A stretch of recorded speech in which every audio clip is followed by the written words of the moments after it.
Greetings, it is I, Tantus Naravan Dracovin, Lord and Emperor of the Dracovin Empire, and welcome. It's time to continue my discussion on the EARTHDAWN Roleplaying game system.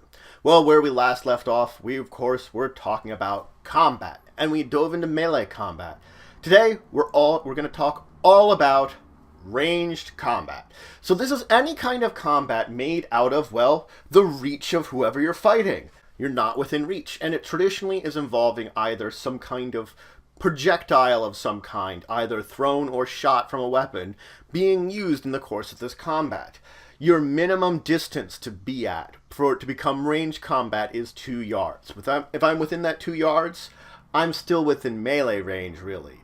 I have to go beyond that to get into this ranged combat range. And it does take the form of 2 types of combat below here. Missile combat and thrown combat. Missile combat is, well, firing something from something else. Whether this is an arrow or a bolt, you're basically lobbing it off into the air and will use the missile combat skills or talents. Thrown weapons is basically I chuck something at someone. I take an item, it's in my hand, it leaves my hand, it goes flying at the target. This also uses the thrown weapons skill or talent for it normally.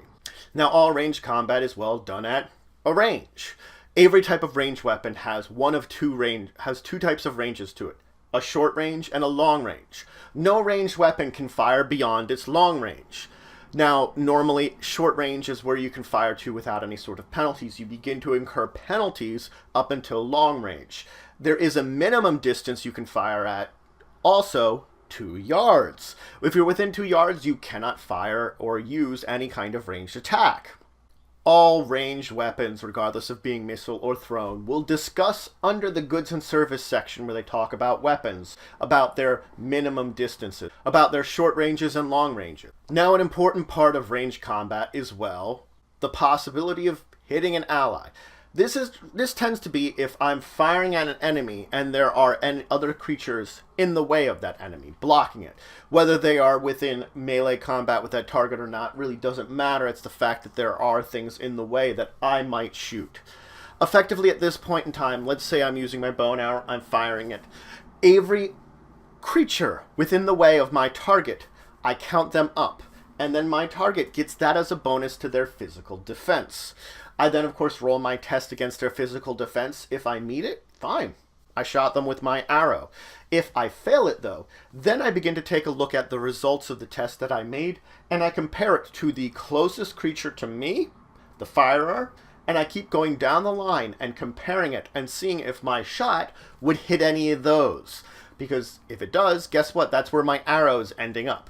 If I miss all of them, I miss all of them. I'll go down the line until I would have gotten to the creature I'm targeting. Miss them all. Now, you may say, well, this means that I can very easily avoid shooting people just by positioning myself perfectly.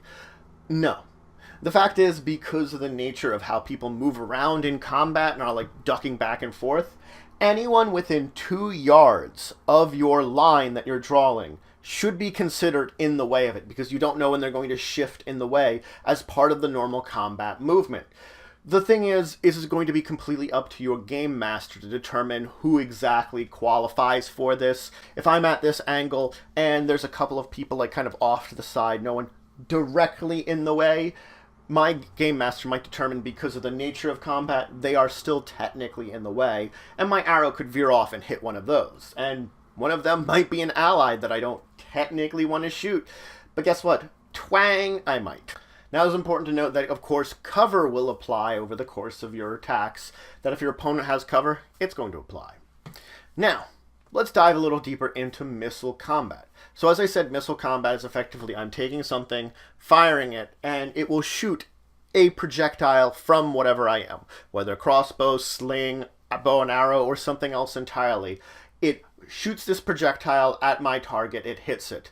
Normally I'm using that missile weapon skill or talent, but there are other talents which may cause for you to use missile attacks in the course of them. It will specifically state under those skills and talents.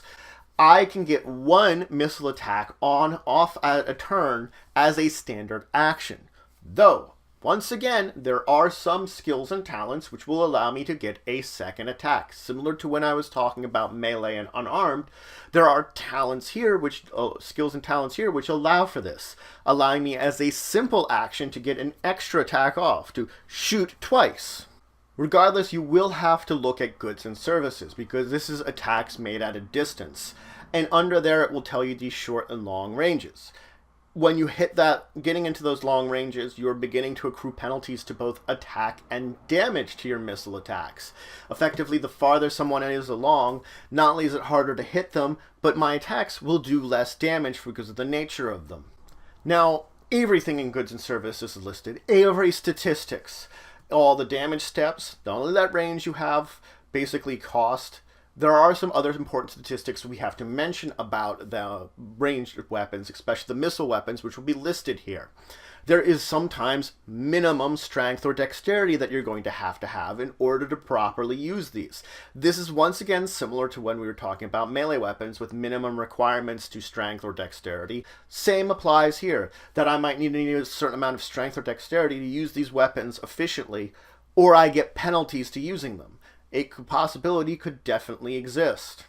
It is also important to note that unless it is otherwise noted in the weapon's description, you add your strength step to your damage step to figure out the total damage step of the weapon itself. So weapons damage step, strength step added together for the damage step that you're dealing to the target. Some will list something different, some will list that they don't get it at all. You're going to have to look at specifically the item itself to figure out whether or not it applies, but in general, strength applies if nothing is mentioned. But that's it for today. So I began to dive into the depths of ranged combat. Now, ranged combat, of course, is, well, made at a range, and I talked about the various rules of firing at someone else.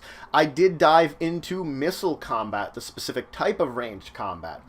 Again, we talked about firing into combat, we talked about the range you have yourself, we talked about the basics of both of them. For missile combat, we talked about the damage step that you're going to deal, and some of the natures of using the weapons themselves.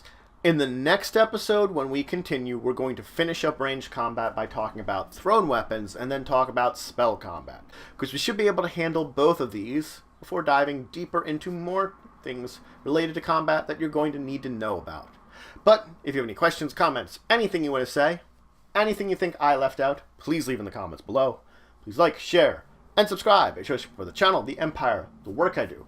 If you want to show some extra support, you can always check out my Patreon, link description below. There's some great rewards there. It helps to grow and improve the channel and the empire.